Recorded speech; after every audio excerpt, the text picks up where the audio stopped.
Thine arrival is timely as ever.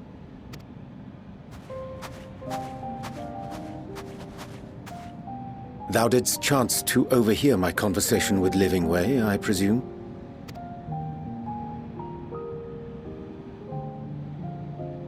'Twas not mine intent to move in shadow. Nevertheless, I have been asked to do that and more yet again. Is it so plain that these strangers could intuit it at a glance? My capacity for silence and secrecy and duplicity? When Grahatir did contrive to deliver the first at the price of his own life, I was complicit in the scheme. A sacrifice averted for a mercy. Would that I could say the same for Menphilia.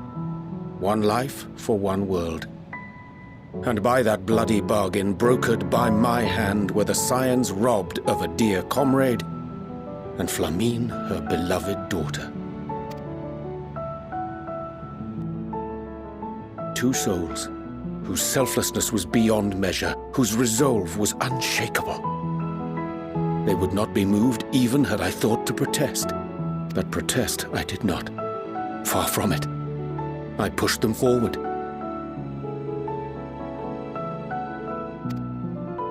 No effort did I make to seek out alternatives, ones that would not demand such terrible costs.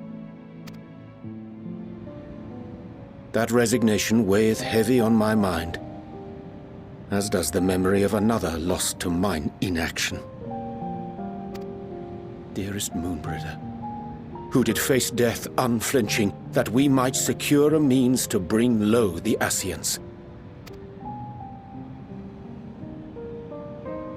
In her hour of need, I did naught.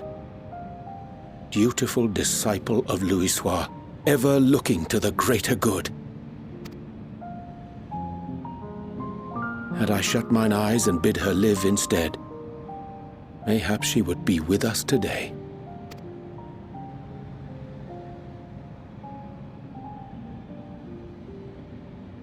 Selfish wants born of everlasting regrets. Most days I put them from my mind, but could think of naught else when asked to swallow the same bitter draught. Subterfuge and sacrifice. Mayhap the right moral choice, but one I regard with great trepidation.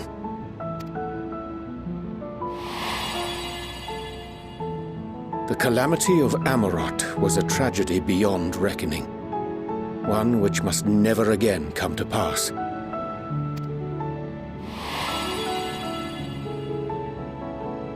Thus must we struggle, haunted by ghosts of those we have lost, clinging to those we pray we can yet save.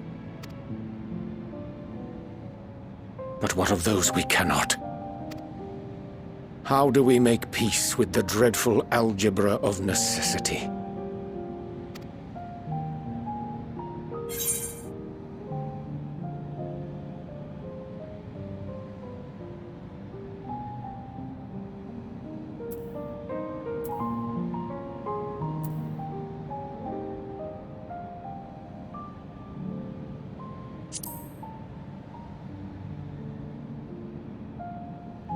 Sage counsel indeed.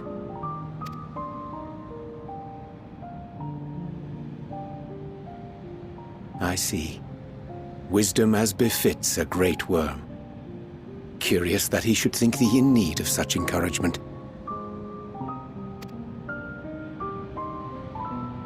Strange.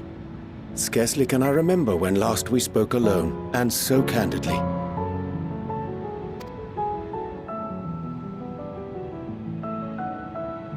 I thank thee. For all my supposed skill with words, I find it difficult to express such private thoughts. As for the Loporrit's proposition, I will take time and consider how to respond. 'Twould be to our mutual benefit if we could converse more openly with our aspiring caretakers. A concern I should be glad to address on the Scion's behalf. To dispense with all pretense and bare one's heart to another is a frightening thing indeed. But we cannot move forward ere we take that bold first step. A lesson I have learned many times before.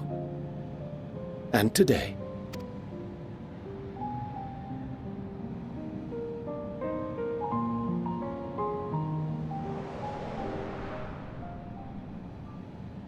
What are they saying? Curse these ears and that Burrow!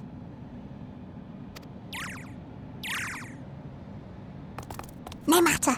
We've got our plans.